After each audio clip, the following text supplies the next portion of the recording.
बिस्मिल्लाहिर्रहमानिर्रहीम अस्सलाम वालेकुम। मैं हूं मोहम्मद फ़हीम और मैं इस वक्त मौजूद हूं पेशावर का एक लाइव स्टॉक से मुतालिक दो रोज़ा कॉन्फ्रेंस हो रही है, पोल्ट्री एक्सपो है। और यहाँ पर क्या सूरत हाल है, खैबर पख्तूनख्वा में पोल्ट्री का कितना एक स्पेस है, कितना फ़ायदा हो सकता है यहाँ पे, और पोल्ट्री की सनत से खैबर पख्तूनख्वा कितना फ़ायदा उठा सकती है, उस मुतालिक इस पूरे एक्सपो में एक विज़िट करते हैं और बात करते हैं मुख्तलिफ लोगों से कि यहाँ की सूरत हाल क्या है।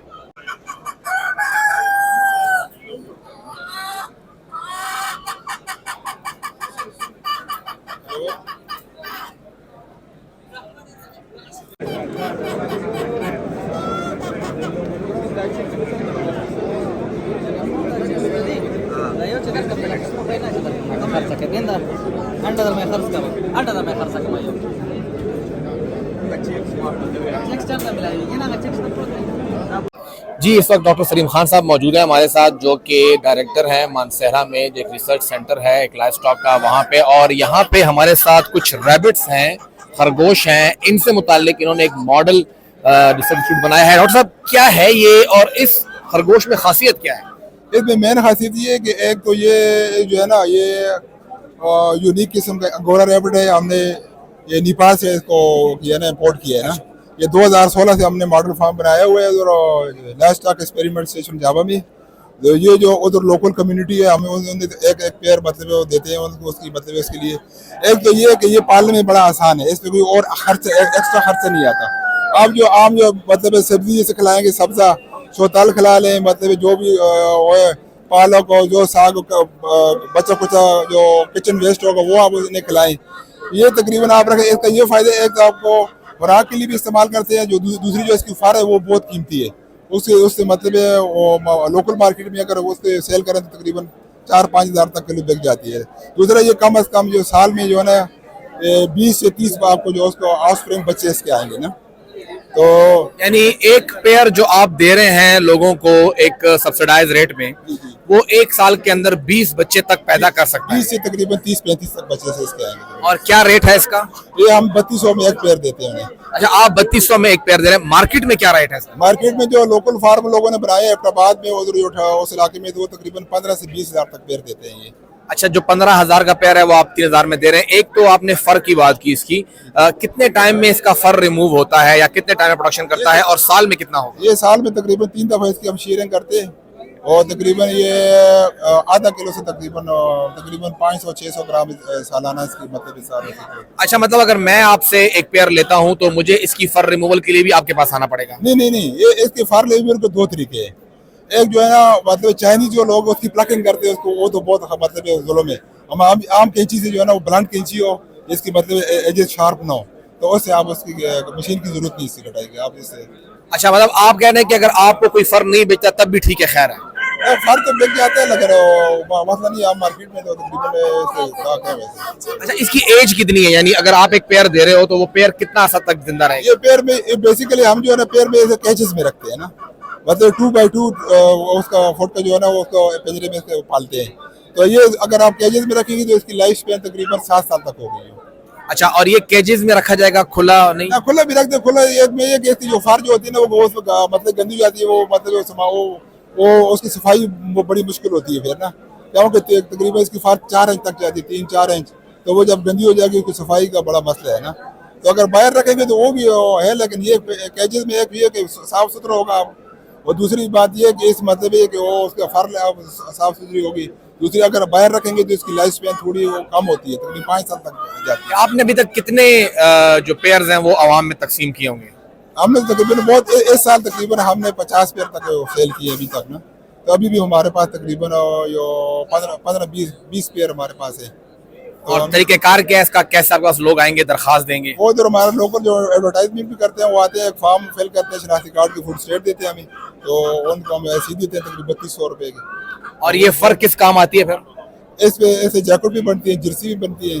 इसके अलावा इसकी जो आंत जो है ना, आंत से जो है ना, वो सर्जिकल और थ्रेड पोस्ट तो सर्जी में जो इस्तेमाल होते हैं मटेरियल, उसके लिए भी आप इस्तेमाल कर सकते हैं।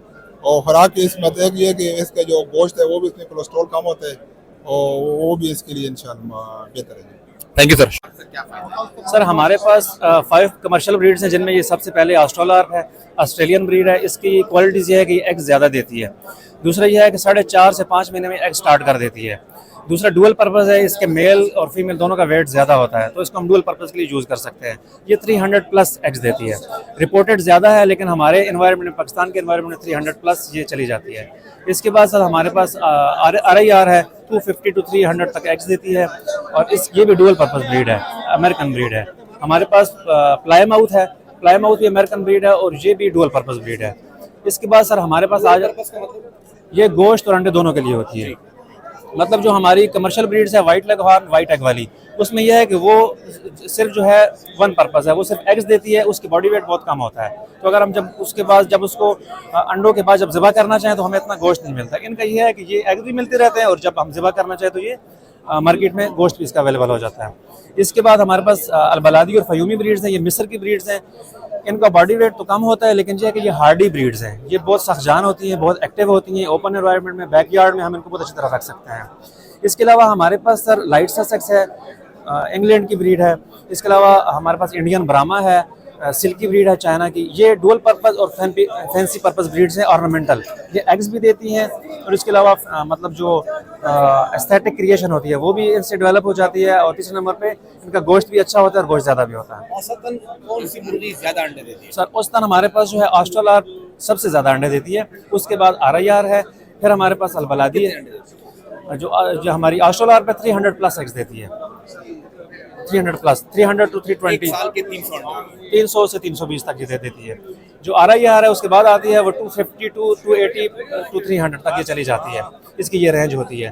वो ज़ाहिर रेंज इसलिए कि वो डिफरेंट कंडीशंस होती हैं, डिफरेंट खुराक होती है, डिफरेंट मैनेजमेंट्स होती हैं, वो भी इसकी एग लेंथ पे और बॉडी वेट पे इफेक्ट करती हैं। इसके बाद हमारे पास अलबलादी है, वो 200 एग्स देती है पर एनम। और सबसे आखिर में जो हमारे पास फयूमी ब्रीड्स हैं मिस्र की, ये जो है 150 एग्स पर ईयर देती है। और हमारी लोकल मुर्गी कितने अंडे देती है? हमारी लोकल मुर्गी सर हमारे पास 100, 120 इस हिसाब से देती है। उसमें अच्छी बात यह है कि बीमार कम होती है, लेकिन यह है कि वो खुराक ज़्यादा यूज़ करती है, वो 8-9 महीनों में मैच्योर होती है। लेकिन यह है कि एग प्रोडक्शन उसकी कम होती है, 190 एग्स, 80 एग्स, 120 एग्स, तो इस रेंज में देती है, इस वजह से हम उसे प्रेफर नहीं करते। अच्छा, ये मुर्गियाँ जो हैं खाना कितना खाती हैं, इनका कोई है अंदाज़ा?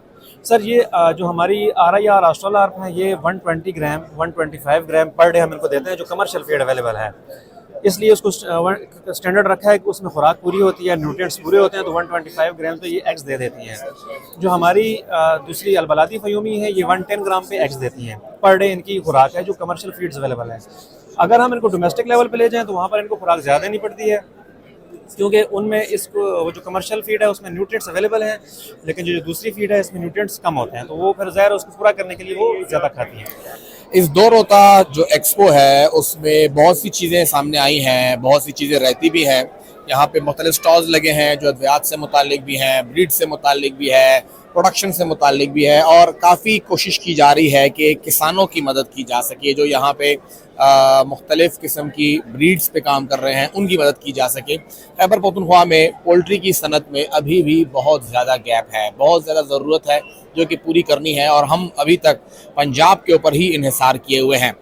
ये एक्सपो एक पहला कदम तो हो सकता है, लेकिन आखिरी बिल्कुल भी नहीं, और जो गैप है उसको फिल करने के लिए बहुत सी चीज़ें ग्राउंड पे करने की ज़रूरत भी है।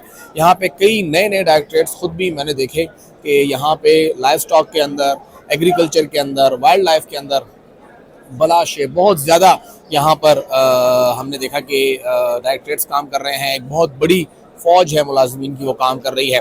अब किस तरह ग्राउंड पे आती है, किस तरह ये ज़रूरत पूरी करती है, अब ये इनका चैलेंज है। यहाँ पे लोग काम करना चाहते हैं, जो मकामी लोग हैं वो इसमें आगे बढ़ना चाहते हैं, लेकिन उनका आगे बढ़ के कितना खैबर पख्तूनख्वा की ज़रूरत को पूरे करने में किरदार होगा और कितना अपना पैसा बनाने में किरदार होगा, ये तो वक्त ही बताएगा।